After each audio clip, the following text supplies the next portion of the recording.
All right, my loves, you have had time to get centered on somebody pouring into you and then thought about how you pour to someone else. And now I want us to really make sure that we're clear about Hadley's version of one day, because I think we kind of touched on it, but I'm not sure people got there. So, what is your vision of one day? Yeah, I would say my vision of one day really is that all children can feel seen and valued and understood. Mm-hmm. But I also have realized over the years that I want every child to be able to go into a school that is inviting and warm, and that they have access to green space and light. You know, we were talking off camera about some classrooms have natural light and windows and others do not. And as I've gotten older and seen more and more classrooms and schools, and I've seen, wow, that can make such a huge difference in just your emotional well-being. And I think, you know, one of my visions is for every child to have access to a place that feels inviting, not just in the way that it looks, but also just in the culture. And I've realized that that doesn't just happen randomly. You know, school culture, it takes a whole lot of time to and effort to really implement. It does. Companies focus so much of their time on how do we build a good culture. That's true. And I wish that that was true of every school, that there was more time spent on how do we build our school culture and how does this place feel really warm and inviting to every single child that walks through the door. And I think that, you know, when schools do think about that, there are schools out there that think about that and they don't know how to get the funds to do it. They don't know how to get the resources to do it. Or they're trying, but it's not happening. That's where I think this idea of the community coming in, like you were saying. Yes. Because sometimes it's not going to come from an external budget. It might come from somebody, when I say external, but like a given to you budget from your, like, the hot powers that be. Right. It actually might come from, hey, let me hit diverse funds up, or let me hit Teach for America up, or somebody else to say, can you come and do a volunteer day and help us paint or do the flower garden or do the flower bed. Junior League of Memphis. I'll give a shout out to them. I think they've been trying to revitalize neighborhoods and schools as part of their kind of, you know, 100th anniversary. There's so many generous groups out there, and it's trying to connect them. That's the key. That is definitely key. And I think that it's not just on the educators think about this. It's not just on the school leaders. I know y'all overworked already. I'm like, I'm tired now, Janisha. What are you talking about?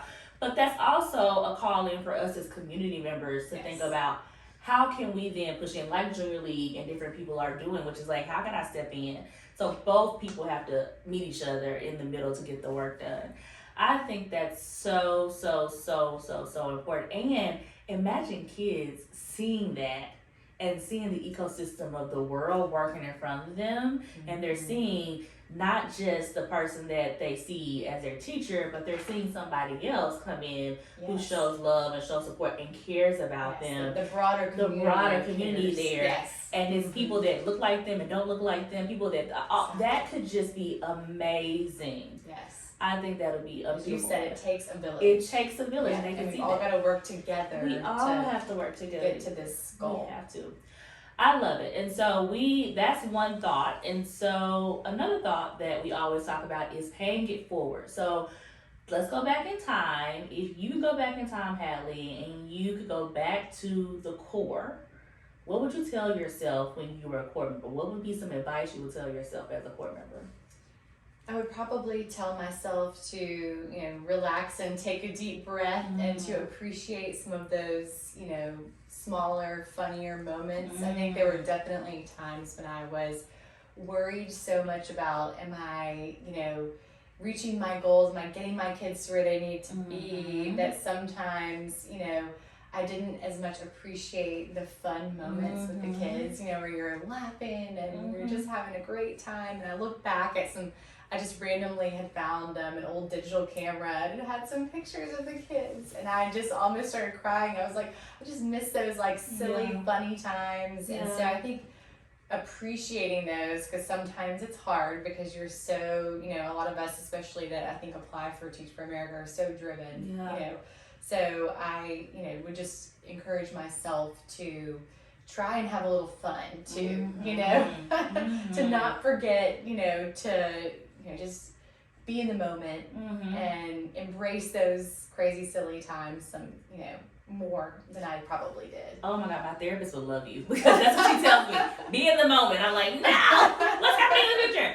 But I agree. I think you're 100% right that we have to be in the moment and enjoy what we have, because as you were talking, I went right back into when I was teaching my babies, and I remember us laughing, and I remember it was so funny one day.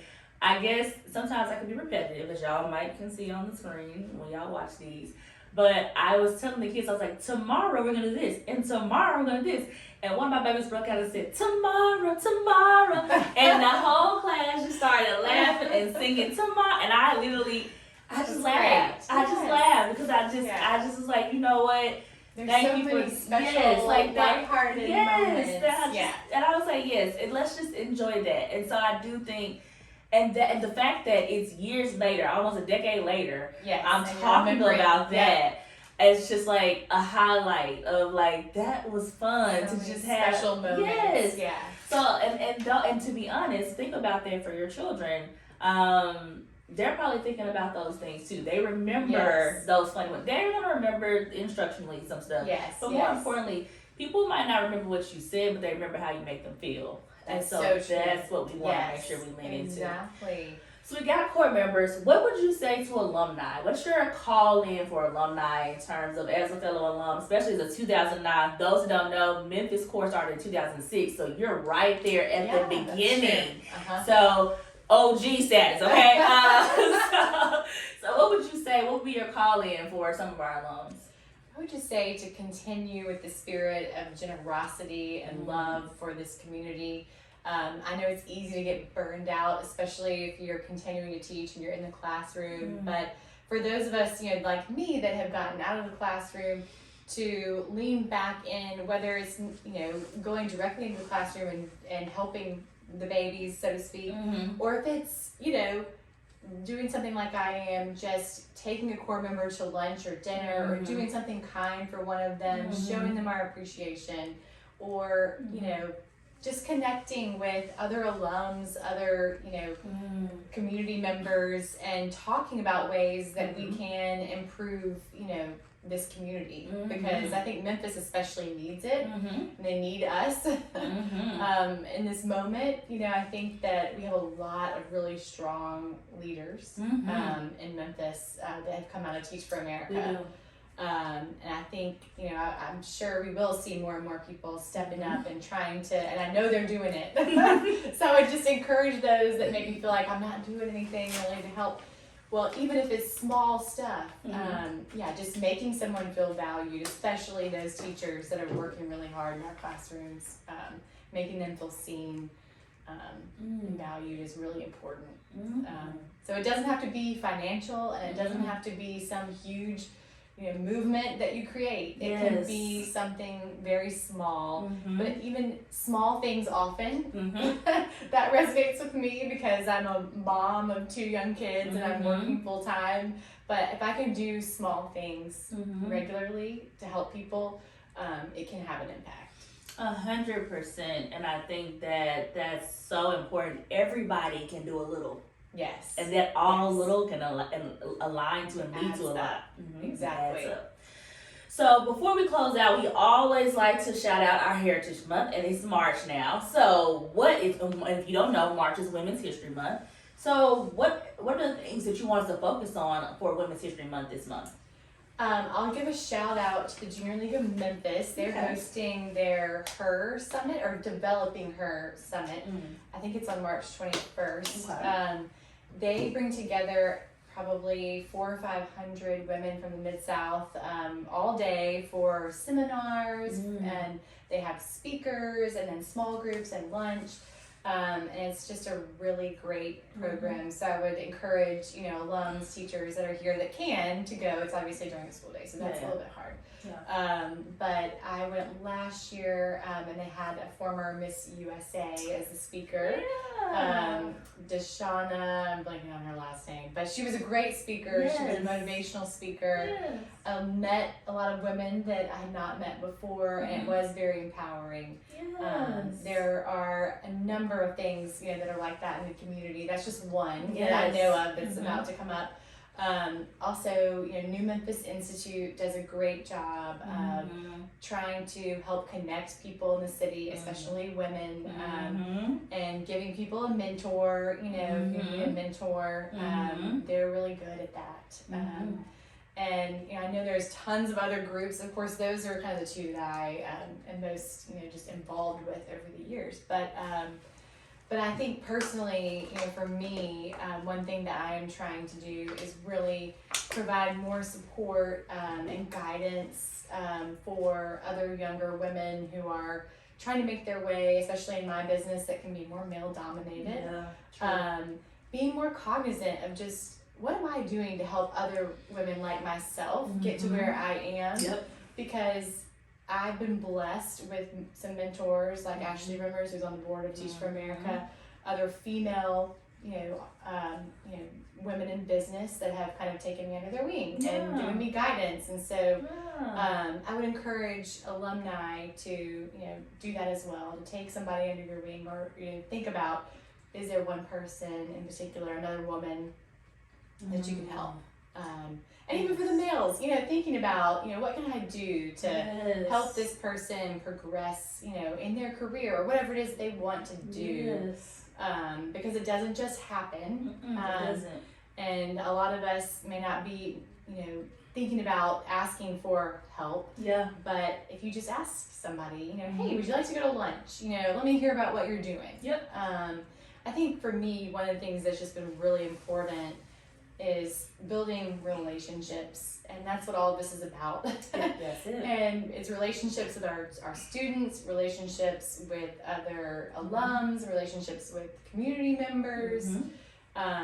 So much in COVID made everything virtual, and I would love to see people trying to get back together for coffees and lunch and dinner, and I think we are, but being really intentional about that and saying, all right, this week I'm going to meet with this person. And I've been doing that myself, just trying to, be more intentional and to write things down and say, I'm going to do this week. That's a good one. So, and especially as it relates to women, just helping to build other women up and not be so focused on me and myself, but helping others. Yes. I love it because one, what you said about write it down and committing to, because I definitely need to do that. And the call in of us doing lunch and doing dinner and having relationships and being around each other. I think that's actually true because we miss sometimes that idea. If you don't understand the power of somebody being close to you and just being able to see you and value you. And I can see you on a screen, but it's nothing like being able to see you right now and really get all of that. So that's it. And those are some great organizations that you talked about for Women's History Month that we should be participating in. Definitely Junior League is an amazing opportunity, and New Memphis Institute, yes. So let's make sure alums and core members and all those who are not a part of Teach for America that might be watching this, think about ways that you can go in and really make sure another woman is seen and valued and really poured into this month. If you all know anything, we're coming back with another episode, and I love you. All right, I'll see y'all later.